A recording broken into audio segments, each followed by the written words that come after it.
하나님의 말씀은 창세기 1장 26절에서 31절까지 말씀입니다. 창세기 1장 26절부터 31절까지의 말씀 봉독하겠습니다. 하나님이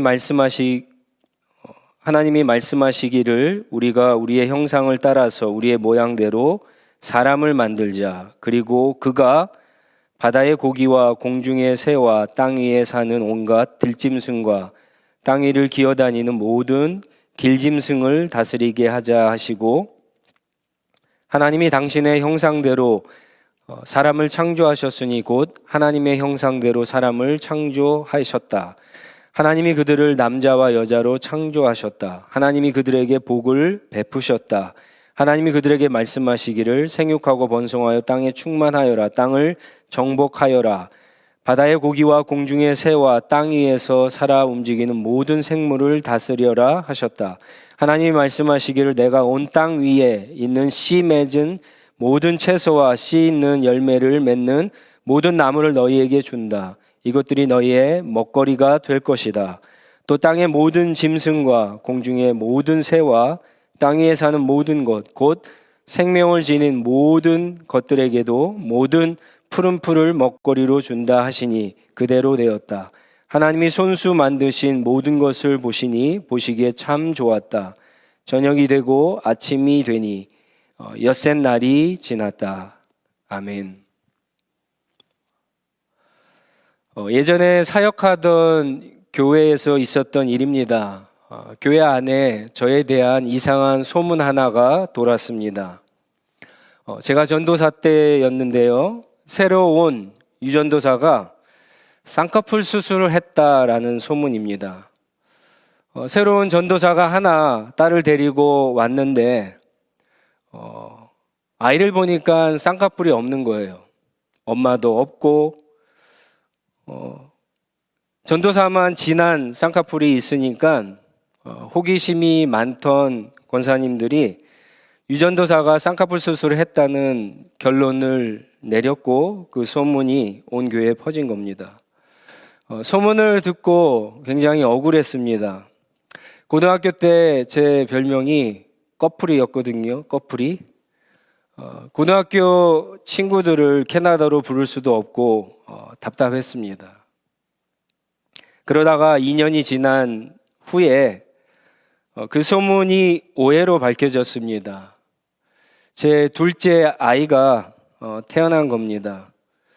비록 태어났을 때 한쪽 눈에만 있었지만 뚜렷한 둘째 아이의 저를 닮은 쌍꺼풀이 저의 억울함을 해결해 준 겁니다.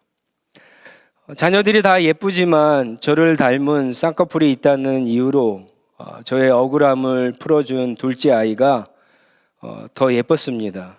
그리고 자녀들이 자라면서 주변에 있는 사람들이 어떠한 부분이 나를 닮았다는 이야기를 들을 때마다 기분이 좋았습니다. 하나님 아버지도 마찬가지입니다. 자녀인 우리가 하나님을 닮으면 닮을수록 하나님은 너무 좋아하시고 기뻐하십니다. 그래서 에베소서 5장 1절 말씀은 그러므로 여러분은 사랑을 받은 자녀답게 하나님을 본받은 사람이 되라고 말씀하고 있습니다. 고린도전서 11장 1절은요. 내가 그리스도를 본받는 자가 된 것 같이 라고 하면서 사도 바울이 그리스도를 본받으라고 좀 더 구체적으로 우리에게 말씀합니다. 만약 저와 여러분이 다른 어떤 것보다도 예수님을 닮는다면, 예수님을 좀 더 많이 닮는다면 하나님이 우리를 보실 때 얼마나 기뻐하실까요? 만약에 그런 이유라고 한다면 예수님을 닮는 것이야말로 인생 최고 목적이라고 말할 수 있지 않을까요? 성경은 오늘 말씀에 이것이 바로 우리를 향하신 하나님의 최고 목적이라고 말씀합니다. 오늘 말씀은 하나님이 이 세상을 창조하실 때, 특별히 마지막 여섯째 날이죠. 인간을 창조하시면서 하신 말씀을 기록하고 있는데, 여기에는 인간을 창조하신 이유, 하나님의 최고 목적이 기록되어 있습니다. 이 목적은 그런데 한 가지가 아니에요. 두 가지인데, 여러분, 한 가지는 찾기가 쉽지만 한 가지는 어렵습니다. 한 가지 쉬운 것부터 보면은요, 26절 중간에 보면 온 세상을 다스리는 것이라고 이야기할 수 있습니다. 하나님의 최고 목적 한 가지는, 하나님이 우리를 지으신 목적 한 가지는 온 세상을 다스리게 하시는 것이라고 할 수가 있습니다. 그 중간에 보면은 그가 바다의 고기와 공중의 새와 땅 위에 사는 온갖 들짐승과 땅 위에 기어다니는 모든 길짐승을 다스리게 하자 하시고라고 말하고 있죠. 하나님은 인간이 하나님을 대신해서 혹은 하나님과 함께 하나님이 만드신 온 세상을 다스리기를 원하시고 기대하셨습니다.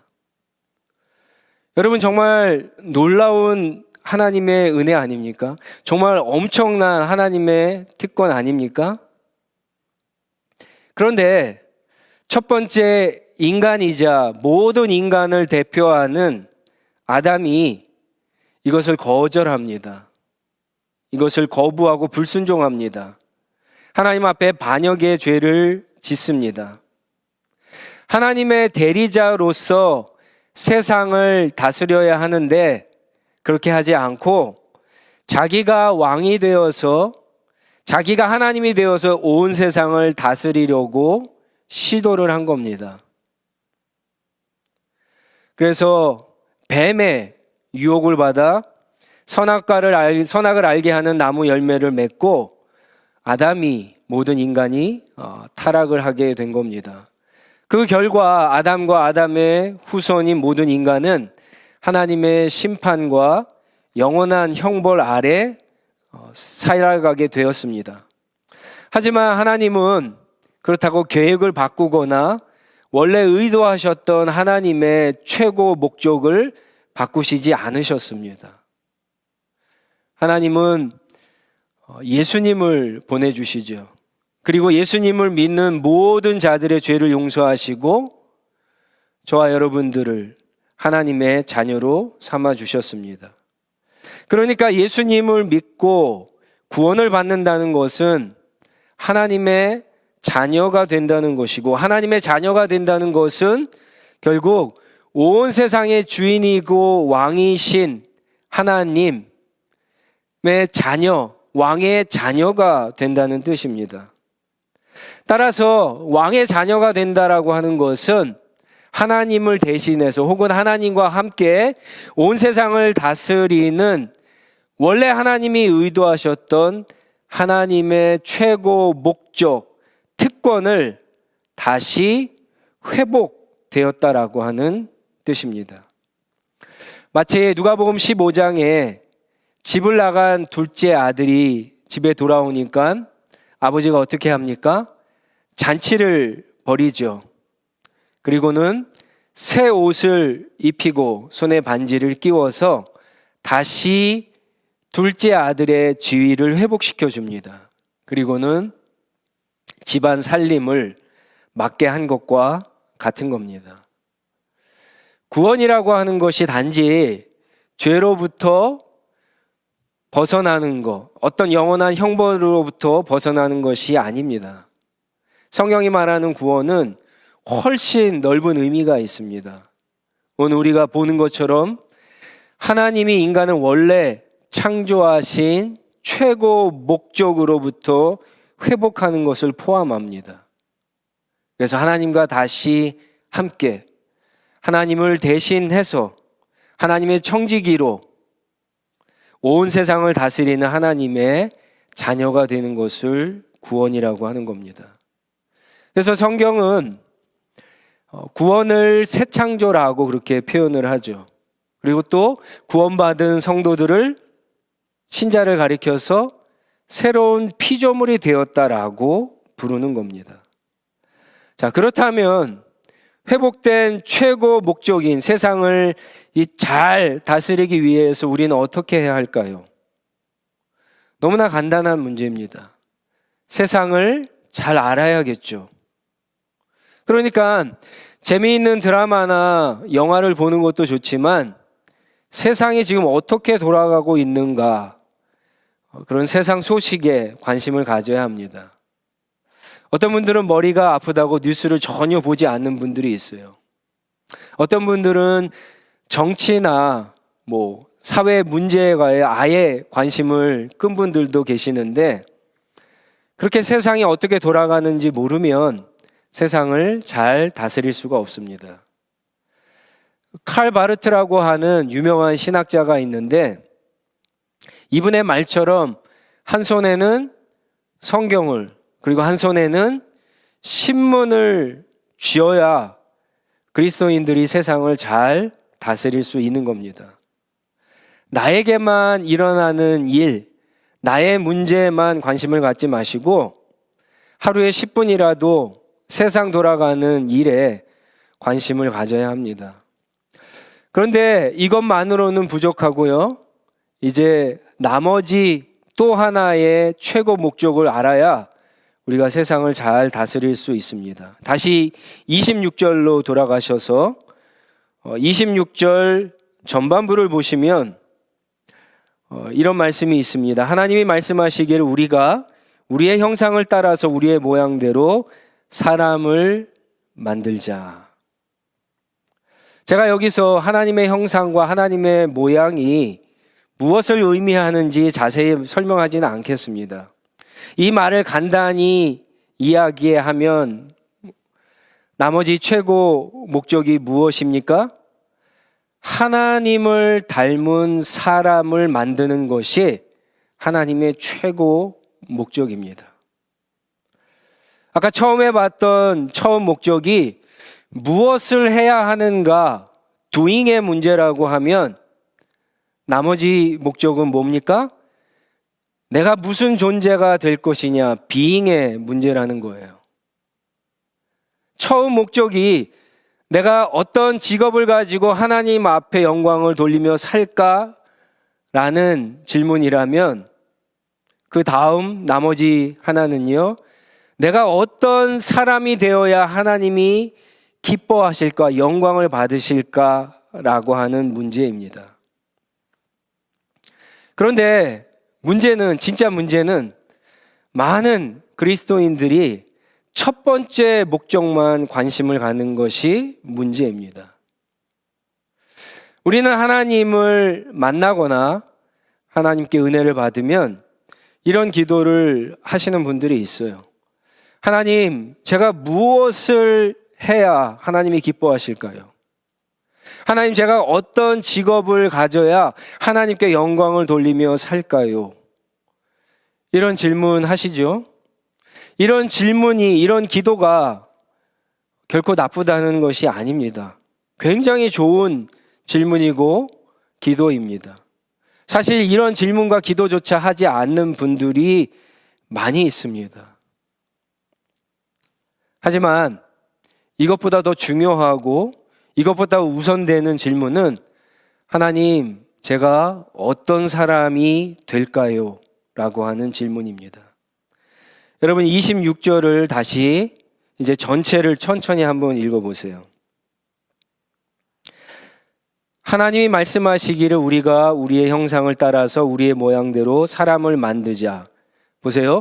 그리고 그가, 여기서 그는 인간이죠. 어떤 인간입니까?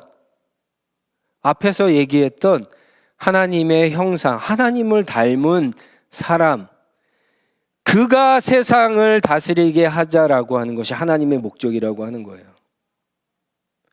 정리하면 하나님의 최고 목적은 하나님을 닮은 사람을 통하여, 하나님을 많이 닮은 자녀들을 통해서 그로 하여금, 그로와 더불어 하나님을 대신해서 그가 세상을 다스리게 하는 것, 이것이 하나님의 최고 목적입니다. 많은 분들이 하나님, 제가 무엇을 해야 하나님 기뻐하십니까? 하나님, 제가 어떤 직업을 가져야 하나님 영광이 됩니까? 이 질문에 많은 기도와 많은 시간과 많은 에너지를 쏟는데, 여러분 잘 들으세요. 불법이 아니라면 저와 여러분들이 어떤 직업을 가져도 괜찮습니다. 여러분에게 하나님이 주신 어떤 흥미, 관심, 재능에 따라서 직업을 그냥 선택하시면 돼요. 하나님께 영광을 돌리는 직업은 수백, 수천 가지예요. 하나님께 영광을 돌리는 일은 수백, 수천 가지예요. 하나님과 함께 세상을 다스리는 방법도 수백, 수천 가지예요. 심지어 우리가 하나님을 대신해서 혹은 하나님과 함께 세상을 다스릴 때 우리는 우리의 힘으로 할 수 없거든요. 하나님이 주셔야 되는데, 그 세상을 잘 다스릴 수 있는 그런 능력과 그런 지혜와 재물과 달란트와 그 모든 것들을 다 누가 주셔요? 하나님이 주신다는 거예요.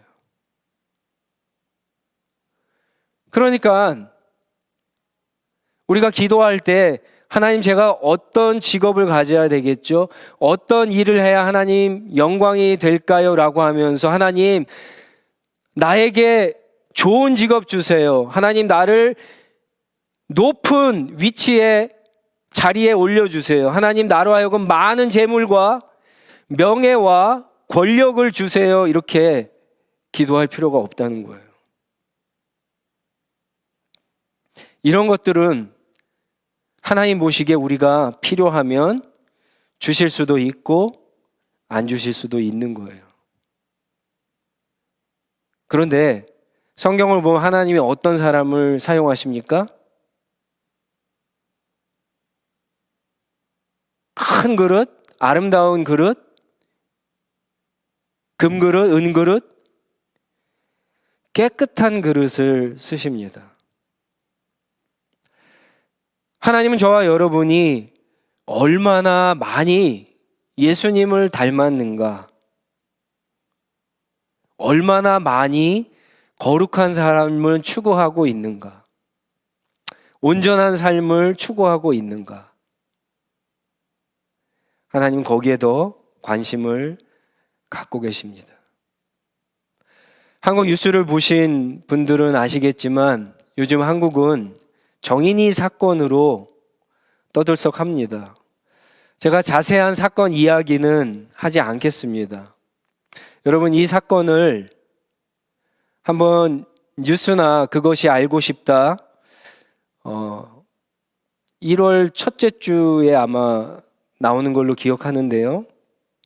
그걸 보시면 좋을 것 같습니다. 그걸 보시고 세상에 좀 관심을 가졌으면 좋겠습니다. 어쨌든 저는 이 사건을 보면서 너무 가슴이 아프고 또 부끄러웠습니다. 그리고 한편으로 무슨 생각이 들었냐면은, 우리도 얼마든지 그런 악마, 그런 괴물이 될 수 있다는 생각에 두려움이 찾아왔습니다. 여러분, 한번 상상해 보세요. 눈을 감고 한번 상상해 보세요. 예수님을 닮지 않은 목사, 한번 상상해 보세요. 예수님을 닮지 않은 크리스찬 비즈니스맨, 예수님을 전혀 닮지 않은 크리스찬 의사, 예수님을 전혀 닮지 않은 크리스찬 변호사, 예수님을 전혀 닮지 않은 크리스찬 아빠, 엄마. 여러분 한번 상상해 보세요.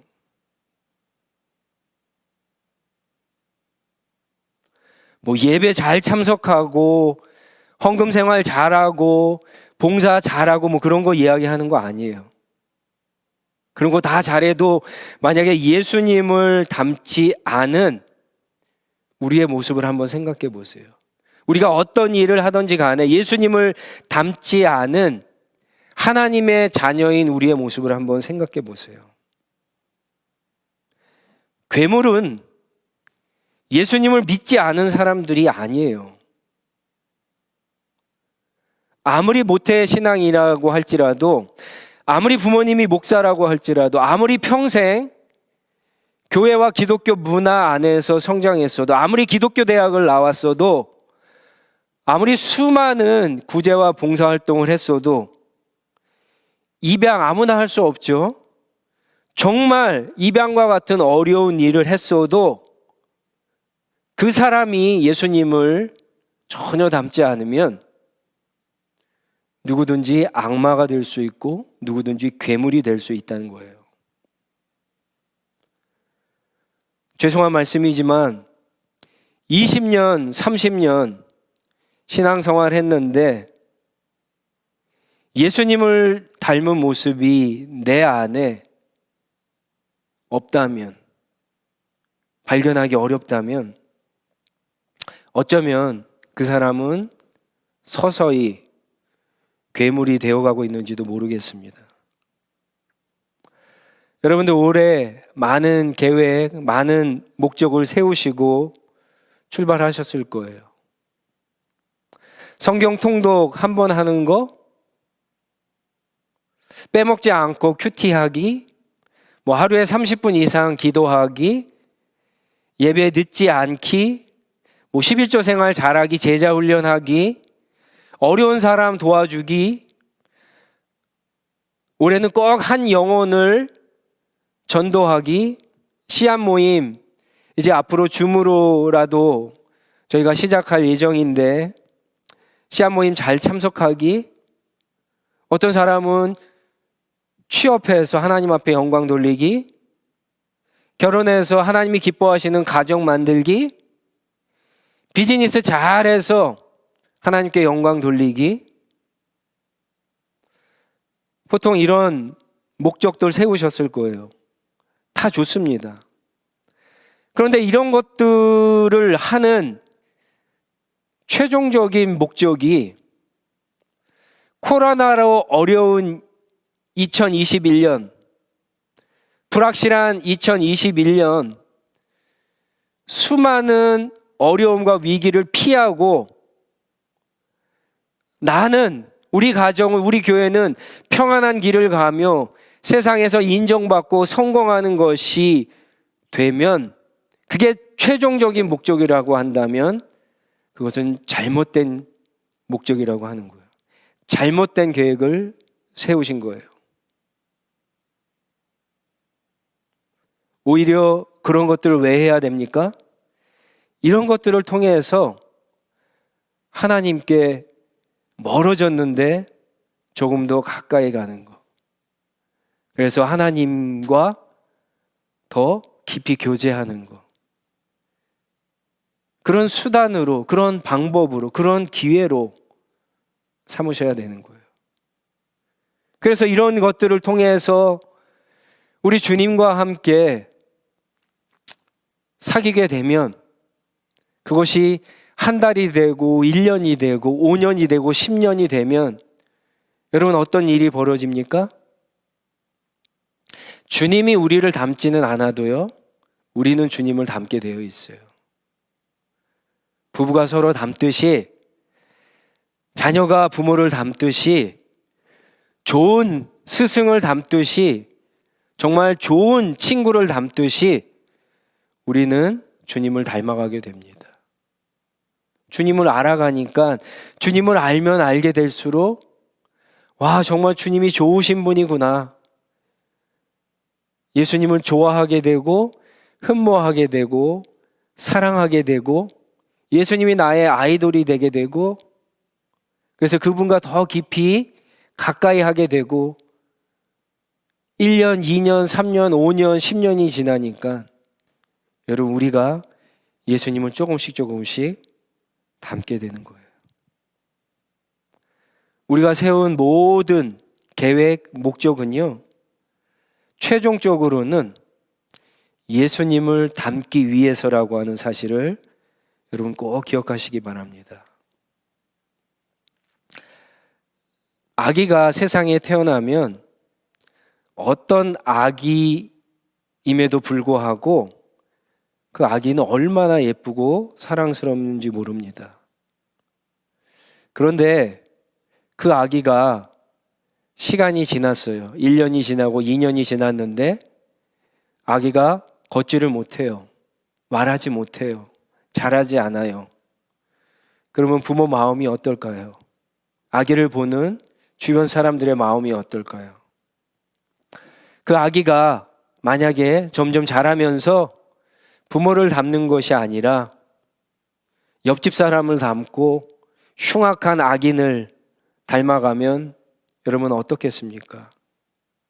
부모에게 이보다 더 큰 아픔은 없을 거예요. 하나님이 저와 여러분을 십자가의 은혜로 낳으셨는데, 그래서 너무나 기뻐하시고 사랑하시는데, 아직도 우리가 어린아이로 있다면, 아직도 자라지 않는다면, 우리가 예수님을 닮아가지 못한다면, 하나님이 아니라 세상을 더 닮고 있다면 하나님이 얼마나 실망하시겠습니까? 물론 우리가 어린아이와 같은 모습을 가지고 있어도 하나님 우리를 이뻐하세요. 우리를 사랑하세요. 그렇지만 하나님은 우리가 어린아이에 머물지 않고 우리가 점점 자라면서 하나님의 맏아들 예수 그리스도를 닮아갈 때, 성숙한 자녀가 될 때 하나님은 우리와 함께 이 세상을 다스리기를 간절히 기대하고 기뻐하신다는 사실을 꼭 기억하시기 바랍니다. 이게 세상을 창조하시고 타락한 인간을 구원하신 하나님의 우리를 향한 최고 목적입니다. 하나님, 제가 이런 일을 통해서 하나님께 큰 영광을 돌리기 원합니다. 이 기도 나쁜 것이 아닙니다. 좋은 기도예요. 그렇지만 이 기도는 이제 조금 줄이시고 여러분 기도 제목에 하나님, 제가 예수님 닮기 원합니다. 예수님의 이런 부분을 더 닮기를 원합니다.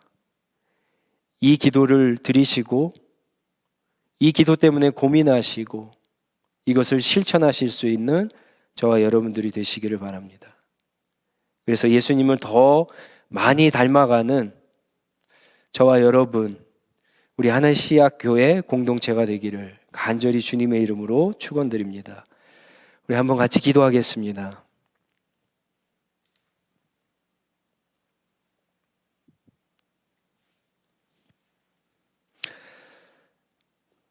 시간이 없어서 다 나누지는 못했지만 우리 기도하면서 이 질문 한번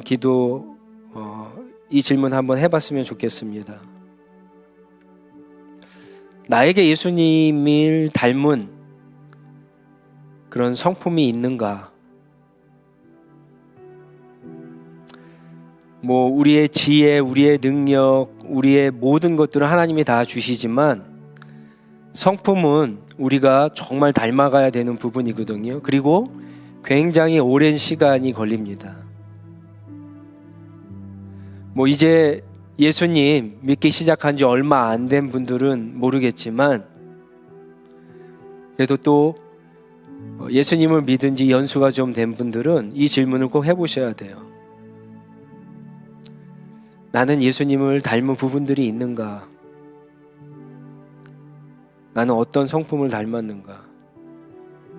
그리고 올해는 정말 이런 예수님의 인격, 이런 성품을 담기를 원합니다.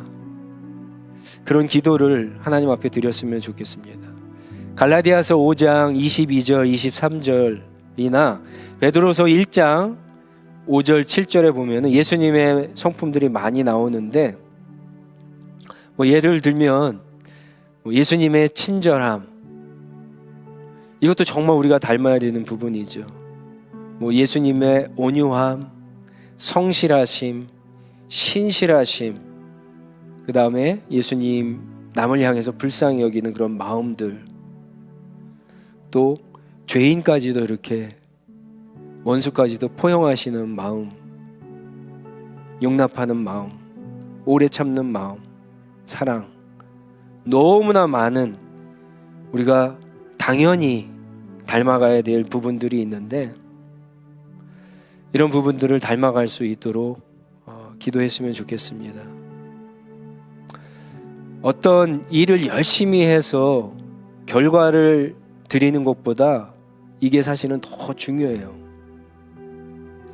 우리가 어떤 일을 하든지 간에 여러분, 그 일을 통해서 오늘 우리가 나는 이 목적을 생각하면서 이게 훈련이구나, 지금 이게 연단이구나, 이게 지금 예수님을 닮을 수 있는 하나님이 주신 기회이구나 생각하시고 올 한 해 여기에 포커스를 맞추고 한번 여러분 예수님을 쫓아가시기 바랍니다. 그러면 2021년 마지막 날에 올 한 해를 돌아봤을 때 하나님이 그 어느 때보다도 우리를 기뻐하시는 그런 저와 여러분, 우리 하늘시학교의 공동체가 될 수 있을 겁니다. 그리고 또 한 가지, 기도할 때 우리 하늘시학 공동체가 무엇보다도 예수님을 많이 닮은 공동체로 성장하게 해달라고 우리 한번 간절히 하나님 앞에 기도로 나아가도록 하겠습니다. 기도하겠습니다.